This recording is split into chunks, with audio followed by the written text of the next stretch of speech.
Video ਸ਼ੁਰੂ ਕਰਨ ਤੋਂ ਪਹਿਲਾਂ ਬੈਲ ਆਈਕਨ ਦਾ ਬਟਨ ਦਬਾ ਦਿਓ। ਸਾਡਾ ਚੈਨਲ ਪੰਜਾਬੀ ਸਾਂਝ ਸਬਸਕ੍ਰਾਈਬ ਕਰਨਾ ਨਾ ਭੁੱਲੋ।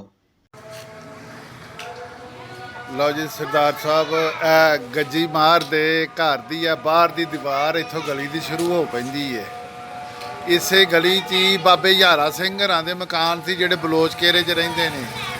ਆ ਇੱਥੇ ਤੁਹਾਡੀਆਂ ਨਾਲ ਹਵੇਲੀਆਂ ਸੀ, ਆ ਇੱਥੇ ਖੂਹ ਬਣੇ ਹੋਏ ਸੀ, ਇੱਥੇ ਸਾਰਿਆਂ ਦੇ ਡੰਗਰ ਸੀ। ਆ 2-3 ਕਿੱਲੇ ਨਾਲ ਹਵੇਲੀਆਂ ਸੀ। ਸਰਦਾਰ ਬਾਜ ਭਲਵਾਨ ਕੀ ਗੱਜੀ ਮਾਰ ਹਰਾਂ ਦੀ ਇਹਨਾਂ ਦੀ ਸਾਰਿਆਂ ਦੀ ਬਣੀ ਹੋਈ ਸੀ, ਹਵੇਲੀਆਂ ਡੰਗਰ ਰੱਖੇ। ਇਹ ਬਾਹਰ ਦੀ ਦੀਵਾਰ ਹੈ। ਇਹ ਉਤਰੇ ਨਵੇਂ ਬਨੇਰੇ ਕੀਤੇ ਨੇ ਤੇ ਉੱਤੇ ਚੁਬਾਰੇ ਹੁੰਦੇ ਸਨ ਬਣੇ ਹੋਏ। ਇਹ ਤੁਹਾਡੀ ਦੀਵਾਰ ਦਾ ਬਾਹਰਲਾ ਹਿੱਸਾ ਜਿਹੜਾ ਅਜੇ ਵੀ ਖੜਾ। ਤੇ ਇਹ ਹੁਣ ਜਿਵੇਂ ਇਹ ਦੇਖੋ ਜੀ, ਇਹ ਤੁਹਾਡਾ ਮੇਨ ਦਰਵਾਜ਼ਾ ਸੀ। ਇੱਥੇ ਇਹ ਬਾਅਦ 'ਚ ਜਗ੍ਹਾ ਬਲੀ ਹੈ, ਉਹਨਾਂ ਦੀ ਨੁੱਕਰ ਸੀ। ਇੱਥੇ ਬਾਹਰ ਮੰਜੀਆਂ ਡਾਹ ਕੇ ਬਹਿੰਦੇ ਹੁੰਦੇ ਸੀ। ਇਹ ਬਾਬੇ ਬਾਜ ਭਲਵਾਨ ਕੀ ਗਲੀ ਹੈ, ਨਾਲ ਘਰ ਬਾਬੇ ਬਾਜ ਕੇ ਨੇ। ਤੇ ਇਹ ਸਾਰੇ ਜਿਹੜੇ ਨੇ ਨਾ ਦੀਵਾਰ ਜਿਹੜੀ ਪੁਰਾਣੀ, ਉਹ ਉੱਥੇ ਤੱਕ ਤੁਹਾਨੂੰ ਜਿੱਥੋਂ ਗੱਡੀ ਖੜੀ ਹੋਈ ਹੈ ਤੋੜ ਤਿੱਕਰ ਹੈ 200-250 ਫੁੱਟ ਹੋਣੀ ਹੈ ਸਾਰੀ ਜਗ੍ਹਾ। ਤੋੜ ਲੰਮੀ ਹਵੇਲੀ ਸੀ ਤੁਹਾਡੀ ਹੈ ਜਿਹੜੀ ਬਣੀ। ਇਹ ਉਹ ਪੁਰਾਣਾ ਬਾਹਰ ਦਾ ਚੁਬਾਰਾ ਸੀ, ਡਿਉੜੀ ਨਮਾਜ਼ ਜਿੰਦੇ 'ਚ ਬੰਦੇ। ਸਰਦਾਰ ਸਾਹਿਬ ਸਤਿ ਸ੍ਰੀ ਅਕਾਲ। ਇਹ ਮੈਂ ਤੁਹਾਨੂੰ ਹੁਣ ਵਿਖਾਉਣ ਲੱਗਾ। ਇਹ ਦੇਖੋ, ਇਹ ਪੁਰਾਣੇ ਨਿਸ਼ਾਨ ਚਗਾਠਾਂ। ਇਹ ਸਾਹਮਣੇ ਹੈ ਪੁਰਾਣੇ ਡਿਜ਼ਾਈਨ ਅਜੇ ਵੀ ਬਣੇ ਹੋਏ ਨੇ। ਇਹ ਇੱਥੋਂ ਪੌੜੀਆਂ ਚੜ੍ਹੀਆਂ ਹੁੰਦੀਆਂ ਸੀ ਇੱਥੋਂ। ਇਹ ਬਾਹਰ ਦਾ ਨਾ ਮੇਨ ਫਰੰਟ, ਤੁਹਾਨੂੰ ਇਹਦਾ ਮੈਂ ਫਰੰਟ ਵਿਖਾਵਾਂਗਾ। ਮੰਦਰ ਆ ਗਿਆ, ਸ਼ਾਮ ਪੈਣ ਡਈ ਏ। ਆਹ ਤੁਹਾਡੀ ਬੈਠਕ ਸੀ ਬਾਹਰ ਦੀ। ਲਓ ਜੀ ਸਰਦਾਰ ਸਾਹਿਬ, ਇਹ ਤੁਹਾਡਾ ਘਰ ਆ ਗਿਆ।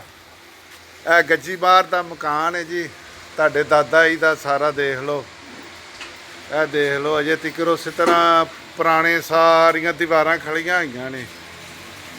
ਇਹ ਦੇਖੋ, ਇਹ ਦੇਖੋ, ਇਹਦੇ ਉੱਤੇ ਵੀ ਡਬਲ ਚੁਬਾਰੇ ਬਣੇ ਹੁੰਦੇ ਸੀ, ਕਮਰੇ ਬਣੇ ਹੁੰਦੇ ਸੀ, ਪੌੜੀਆਂ ਬਣੀਆਂ ਹੁੰਦੀਆਂ ਸੀ। ਤੇ ਇਹ ਦੂਸਰਾ ਪਾਸਾ, 2 ਕਮਰੇ ਉੱਧਰ ਨੇ ਤੇ 2 ਇੱਧਰ ਨੇ। ਆ ਤਾਂ ਅੰਦਰ ਬੱਤੀ ਜਿਹੜੀ ਨਾਲੇ ਅੰਦਰ ਬਾਹਰ ਲੋ 'ਚ ਬੱਤੀ ਹੈਗੀ ਹੈ। ਤੇ ਹਾਂ, ਇਹ ਪੁਰਾਣੇ ਨਿਸ਼ਾਨ ਜਿਹੜੇ ਨੇ ਅਜੇ ਤੱਕ ਹੈ। ਬੜੀਆਂ ਕੰਧਾਂ ਬਿਲਕੁਲ ਠੀਕ ਖੜੀਆਂ ਹੈਗੀਆਂ ਨੇ ਸਾਰੀਆਂ। ਬੜੇ ਖੂਬਸੂਰਤ ਸੀ ਮਕਾਨ ਸੀ ਸਰਦਾਰਾਂ ਦੇ, ਬੜੇ ਪਿਆਰੇ ਬਣੇ ਸਨ। ਤੇ ਇਹ ਵੇਖੋ ਅੰਦਰੋਂ, ਇਹ ਛੱਤਾਂ ਬਦਲੀਆਂ ਨੇ, ਗਾਡਰ ਪਾਤੇ ਨੇ, ਕਮਜ਼ੋਰ ਹੋ ਗਿਆ ਸੀ ਇਹਦੇ ਹੈਂ। ਤੇ ਇਹ ਦੇਖੋ, ਦਰਵਾਜ਼ੇ ਮੇਰਾ ਬਦਲੇ ਨੇ, ਦਰਵਾਜ਼ੇ ਬਦਲੇ ਨੇ। ਇਹ ਦੇਖੋ, ਇਹ ਛੱਤਾਂ ਵੀ ਬਦਲੀਆਂ, ਗਾਡਰ ਪਾ ਦਿੱਤੇ ਸੀ ਬਾਅਦ ਦੇ ਵਿੱਚ ਨਾ। ਲੇਕਿਨ ਦੀਵਾਰਾਂ ਉਹੀ ਤੁਹਾਡੀਆਂ ਖੜੀਆਂ ਹੋਈਆਂ ਨੇ ਸਾਰੀਆਂ। ਤੋੜ 2 ਕਮਰੇ ਉੱਧਰ ਨੇ ਪਰਲੇ ਪਾਸੇ ਬਣੇ, 2 ਕਮਰੇ ਆਏ ਨੇ। ਨਹੀਂ 1 ਮਿੰਟ, ਅੰਦਰ ਹੈਗਾ ਲਾਲਾ ਬੱਤੀ ਅੰਦਰ ਵੀ ਭਲਾ ਕਿ ਨਹੀਂ? ਭਲਾ ਕੋ ਲਾਈਟ ਹੋਣੀ ਇਹਦੀ ਨਾ, ਮੈਥੋਂ ਬਲਦੀ ਨਹੀਂ ਜੀ। ਇਹ ਆ ਅੰਦਰਲਾ ਹਿੱਸਾ ਹੈ, ਇਹਦੀ ਵੀ ਛੱਤ ਬਦਲੀ ਏ। ਇਹ ਆ ਇੱਥੇ ਇੱਕ ਆ ਨਿਸ਼ਾਨ ਜਿਹਾ ਲੱਗਾ ਹੁੰਦਾ ਸੀ ਕੋਈ ਨਾ। ਇਹ ਦੇਖੋ, ਇਹ ਦੀਵਾਰ ਜਿਹੜੀ ਹੈ ਇੱਥੇ ਕੋਈ ਹੈ ਜਿਹੜੀ ਹੈ ਨਾ, ਕੋਈ ਸ਼ੈ ਇਹਨਾਂ ਦੀ ਹੁੰਦੀ ਸੀ, ਕੋਈ ਰੱਖੀ ਹੁੰਦੀ ਸੀ ਮੁਕੱਦਸ ਕਿਤਾਬ ਜਿਹੜੀ ਕੋਈ ਮਤਲਬ ਇਬਾਦਤ ਬੂਦਤ ਕਰਦੇ ਸੀ। ਇਹ ਨਿਸ਼ਾਨ ਜਿਹੜਾ ਨਾ ਜੇ ਉਹ ਨਿਸ਼ਾਨ ਦੱਸਦੇ ਸੀ। ਤੇ ਇਹ ਸਾਰਾ ਮਕਾਨ ਹੈ ਪੁਰਾਣਾ। ਇਹ ਦੇਖੋ ਕਿੱਡਾ, ਇਹ ਸਰਦਾਰਾਂ ਦੇ ਮਕਾਨ ਸਨ ਜੀ। ਤੇ ਇਹ ਦੇਖੋ, ਇਹ ਥੱਲਿਓਂ ਫਰਸ਼ ਨੇ, ਇਹ ਅੰਦਰ ਦੇ ਫਰਸ਼ ਨੇ ਬਣੇ। ਬਹਰਹਾਲ ਬਾਅਦ 'ਚ ਰਹਿਣ ਵਾਲਿਆਂ ਨੇ ਜਿਵੇਂ ਵੀ ਬਣਾਏ, ਫਰਸ਼ਾਂ ਦਾ ਪਤਾ ਨਹੀਂ। ਇਹ ਦੀਵਾਰਾਂ ਜਿਹੜੀਆਂ ਨੇ, 4 ਕਮਰੇ ਨੇ ਵੱਡੇ ਲੰਮੇ ਤੋੜ, ਇਹ ਨਜ਼ਰ ਆ ਰਹੇ ਨੇ। ਇਹ ਦੇਖੋ ਸਾਰੇ, ਇਹ ਦੇਖੋ ਇਹ ਦੀਵਾਰਾਂ। ਇਹ ਸਭ ਗੱਜੀ ਭਲਵਾਨ ਦੇ ਇਹ ਘਰ ਹੈ ਜੀ ਇਹ। ਤੇ ਇਸੇ ਤਰ੍ਹਾਂ ਹੀ ਇਹ ਪਿੱਛੇ ਨੇ ਡਬਲ ਕਮਰੇ ਨੇ ਬਣੇ ਹੋਏ ਹੈ, ਅੰਦਰ ਜਿਹੜੀ ਲਾਈਟ। ਲਓ ਜੀ, ਇਹ ਬਾਬੇ ਗੱਜੀ ਮਾਰ ਦਾ ਜੀ। ਇਹ ਸਾਰੀਆਂ ਪੁਰਾਣੀਆਂ ਦੀਵਾਰਾਂ ਨੇ ਜੀ। ਇਹ ਵੇਖੋ ਕਿੱਡੇ ਖੂਬਸੂਰਤ ਜੀ ਇਹ ਮਕਾਨ ਬਣੇ ਸਨ। ਇਹ ਦੇਖੋ, ਇਹ ਦੇਖੋ ਇਹਦੇ ਉੱਤੇ ਆ ਇੱਥੋਂ ਪੌੜੀਆਂ ਚੜ੍ਹਦੀਆਂ ਹੁੰਦੀਆਂ ਸੀ, ਇਹਦੇ ਉੱਤੇ ਡਬਲ ਚਬਾਰੇ ਹੁੰਦੇ ਸੀ ਜੀ। ਇਹ ਦੇਖੋ ਇਹ ਕਿੱਡੇ ਸੋਹਣੇ ਦਰਵਾਜ਼ੇ ਅਜੇ ਵੀ ਹੈ, ਬਿਲਕੁਲ ਸਹੀ ਬਣੇ ਹੋਏ ਨੇ। ਇਹ ਡਿਜ਼ਾਈਨਿੰਗ ਵੇਖੋ ਇਹਨਾਂ ਦੀ ਕਿੱਡੀ ਖੂਬਸੂਰਤ ਬਣੀ ਹੈ। ਇਹ ਸਾਰੀ ਡਿਜ਼ਾਈਨਿੰਗ ਹੈ, ਦੇਖੋ ਇਹ ਦੇਖੋ ਇਹ ਦੇਖੋ ਇਹਦੇ ਦੋ ਹਿੱਸੇ ਬਣ ਗਏ ਨੇ। ਇਹ ਪੁਰਾਣੀਆਂ ਬਾਰੀਆਂ ਅਜੇ ਲੱਗੀਆਂ ਹੋਈਆਂ ਨੇ।